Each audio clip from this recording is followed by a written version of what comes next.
கொஞ்சம் அமைதியா இருக்கணும்.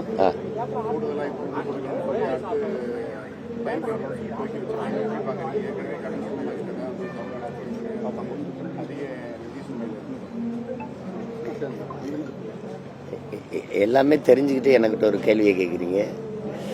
உங்களுக்கு தெரியுது கடன் சுமையில இருக்குன்னு. நம்ம 10 லட்சம் கோடியை தொடுது. 1 கோடி பேருக்கு இதுவரை கொடுத்துக்கிட்டு இருந்தோங்கிறாங்க. கூட 36 லட்சம் பேருக்கு கொடுக்குறோன்றாங்க. இதுல பெருமைப்பட பேசுகிறதுக்கு என்ன இருக்குன்னு பாருங்க. இப்போ நீங்க 60 வருஷமா மாறி மாறி ரெண்டு கட்சியும் ஆண்டிருக்காங்க. நம்ம அம்மாவுக்கு ஒரு நாளைக்கு 30 ரூபா கூட சம்பாரிச்சுக்க முடியல. இத நாங்க ஒரு சாதனை அப்படின்னு இப்ப இந்த விடுபட்ட பேருக்கு கொடுக்கறதுக்கு 2 மாசத்துல தேர்தல் இருக்கும்போதுதான் நினைவு வருதா?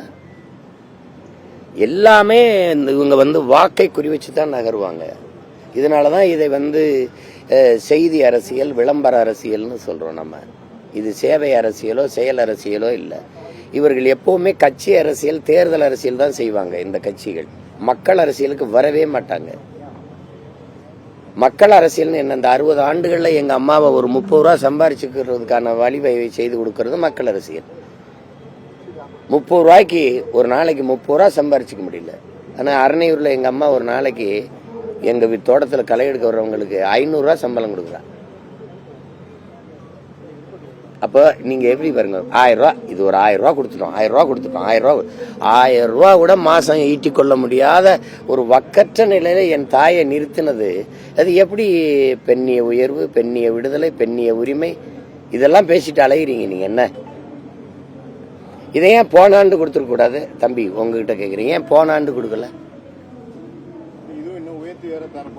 எப்ப தரப்படும்? அடுத்த தடவை ஆட்சிக்கு வந்தா அதானே வப்பிய. இந்த திருப்பதி மொட்டை சொல்லுவாங்கல்ல, முன்னாடி சொல்லுவாங்க எங்க ஊர்ல, பாதியை வச்சுட்டு போயிடுவானா அடுத்து பாதியை, ஏன்னா வேற இடத்துக்கு போயிடக்கூடாதுன்ட்டு. அதானே இது. மடிக்கணினியே பிப்ரவரியில கொடுப்பாரு, ஏன்னா மார்ச்ல தேர்தல். அதானடா. என்னைக்கு என் மக்களும் தெளிவடைய போறாங்க, விழித்து கொள்ள போறாங்கன்னு தெரியல. அதான் ஏமாறுகிறவன் இருக்கிற வரை ஏமாற்றுவன் இருப்பாங்கிறாங்க. என் மக்களுக்கு வர வழி இல்ல. கேட்டா எதையுமே செய்யறதில்ல, இதையா செஞ்சுட்டு போறான், விடுப்பா, யாரு காசுப்பா, நம்ம காசு தானப்பாங்கிறாங்க. இது ஒரு கொடுமை தான்.